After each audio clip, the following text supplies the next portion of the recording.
Hello, welcome back to my channel. Adjustment in final account series की 12th adjustment की class है। अगर आपने प्रीवियस एडजस्टमेंट की क्लासेस नहीं किए तो डिस्क्रिप्शन में उसका लिंक दिया गया है, आप जाकर कर सकते हैं। सो हमारा 12th एडजस्टमेंट का टॉपिक है goods taken for personal use. Now goods taken for personal use का मतलब है, पहले मैं आपको बता देती हूँ बिजनेस और ओनर के बारे में। बिजनेस में जो पैसा लगाने वाले जो भी होते हैं उन्हें हम ओनर कहते हैं। जो भी बिज़नेस स्टार्ट करता है उसको हम ओनर कहते हैं। अब जब ओनर पैसा लगाता है तो बिज़नेस के बुक्स में वो कैपिटल के नाम पर लिखा जाता है, रिकॉर्ड किया जाता है। पर अगर ओनर को कभी भी पैसों की ज़रूरत हुई या गुड्स उसने अपने पर्सनल यूज़ के लिए विड्रॉ किए बिज़नेस से, तो हम उसे कहते हैं ड्राइंग्स। तो इस ड्राइंग्स की किस तरह से ट्रीटमेंट होगी फाइनल अकाउंट्स में, ये हम देख लेते हैं। Now withdrawal of cash or any asset by the owner from his own business is termed as drawings. withdrawal of cash हो सकता है, कैश विड्रॉ कर सकता है, कोई भी असेट विड्रॉ कर सकता है। अगर ओनर अपने खुद के यूज़ के लिए, पर्सनल यूज़ के लिए कैश विड्रॉ करता है, फिर कोई भी असेट विड्रॉ करता है बिजनेस से, तो उसको हम कहते हैं drawings. Goods taken by proprietor for personal use, personal use के लिए अगर वो गुड्स विड्रॉ कर रहा है, या फिर cash taken for personal use, अगर कैश विड्रॉ कर रहा है, कैश भी एक तरह की असेट है, तो कैश अगर विड्रॉ कर रहा है ओनर अपने बिजनेस से, तो उसे हम कहेंगे drawings. It has to be recorded following the business entity concept in the final accounts.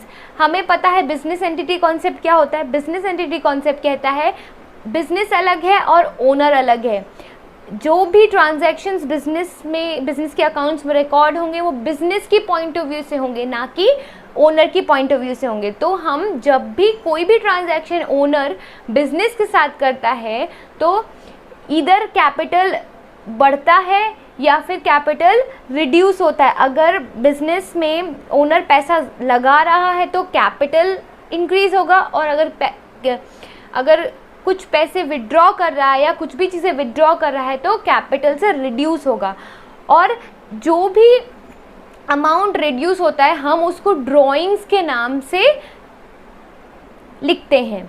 Okay, now अब हम देखते हैं कि किस तरह से ड्राइंग्स ट्रीट होंगी। अगर ड्राइंग्स हमें एट द ईयर एंड में पता लगता है ट्रायल बैलेंस प्रिपेयर करने के बाद। सो अब हम देख लेते हैं ड्राइंग्स कैसे हम फाइनल अकाउंट्स के एडजस्टमेंट में अगर गिवन रहता है तो किस तरह से ट्रीट करेंगे। सो ड्राइंग्स गुड्स का भी हो सकता है, कैश का भी हो सकता है। तो फर्स्ट हम लोग ड्राइंग्स गुड्स का देखते हैं। पॉइंट 1, क्योंकि हमें पता है कि ट्रायल बैलेंस के बाहर जो भी चीज़ें गिवन रहती है, एडिशनल इन्फॉर्मेशन में जो भी चीज़ें गिवन रहती हैं, वो उसकी दो इफेक्ट होती है, वो जो दो जगह रिकॉर्ड की जाती हैं। सो उसके दो इफेक्ट होंगे। तो deduct drawings of goods at cost from purchases on the debit side of the trading account. Trading and PL account में जहाँ पे हम परचेज रिकॉर्ड करते हैं वहाँ से जितना भी गुड्स, जितने भी कॉस्ट का गुड्स विड्रॉ हुआ है उसको हम डिडक्ट कर देंगे। सेकेंड इफेक्ट क्या होगा, deduct it from the capital और add to the drawings in the liability side of the balance sheet. इधर हम कैपिटल से उसको डिडक्ट कर देंगे, जितना भी अमाउंट का गुड्स विड्रॉ किया गया है उसको डिडक्ट कर देंगे, या फिर हम ड्राइंग्स में जाकर उसको ऐड कर देंगे। क्योंकि ड्राइंग्स अल्टीमेटली कैपिटल से ही रिड्यूस होती है, तो हम इसको ड्राइंग्स में भी ऐड कर सकते हैं या फिर डायरेक्टली हम कैपिटल से उसको रिड्यूस कर देंगे। ये तो हो गया गुड्स का ट्रीटमेंट। अगर ओनर ने पर्सनल यूज़ के लिए गुड्स विड्रॉ किया है, अगर ओनर ने कैश विड्रॉ किया है तो किस तरह से ट्रीटमेंट होगा। सो इसका फर्स्ट ट्रीटमेंट होगा, फर्स्ट इफेक्ट होगा deduct from the cash in the asset side of the balance sheet. यहाँ पे क्या होगा, हमें जितना भी कैश, मतलब ओनर ने जितना भी कैश विड्रॉ किया है उतना अमाउंट का कैश हम असेट साइड में जो कैश की बैलेंस दी गई रहती है उससे रिड्यूस कर देंगे। नाउ सेकेंड इफेक्ट भी वही सेम रहेगा, डिडक्टेड फ्रॉम द कैपिटल और add to the drawings in the liability side of the balance sheet. अब इसकी एंट्रीज देख लेते हैं। Now first entry,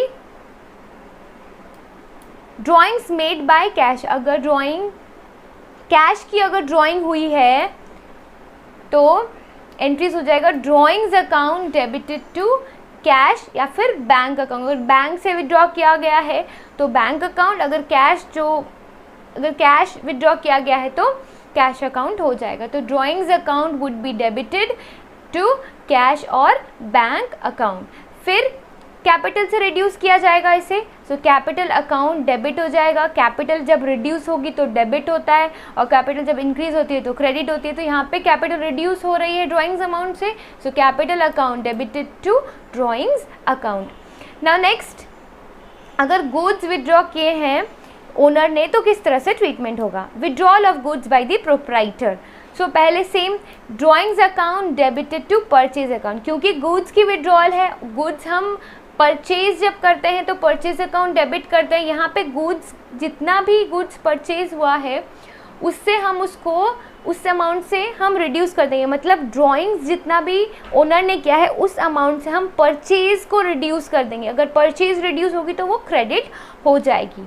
now second entry will be, क्योंकि कैपिटल रिड्यूस हो रहा है, ड्राइंग्स जब भी कर रहे हैं, अगर गुड्स की कर रहे हो या हम कैश की कर रहे हो तो हमेशा कैपिटल रिड्यूस होगा। तो कैपिटल रिड्यूस होगी तो capital account would be debited to drawings account. Now अब हम इसका इफेक्ट देख लेते हैं। Okay, trading and PL account में ये गुड्स विदड्रॉ कर रहा है ओनर यहाँ पे, तो सो ट्रेडिंग एंड पीएल अकाउंट में परचेज अगर हमारा 1 लाख है और goods taken for personal use by the owner अगर 10,000 है तो 1 लाख से 10,000 डिडक्ट हो जाएगा। क्योंकि अब जो हम परचेज किस लिए करते हैं? बिजनेस के लिए परचेज करते हैं। अब बिजनेस में 10,000 रुपीज़ की गुड्स है ही नहीं, ओनर ने उसे विड्रॉ कर ली है फॉर पर्सनल यूज़, तो परचेज अमाउंट कितना हो जाएगा? 90,000।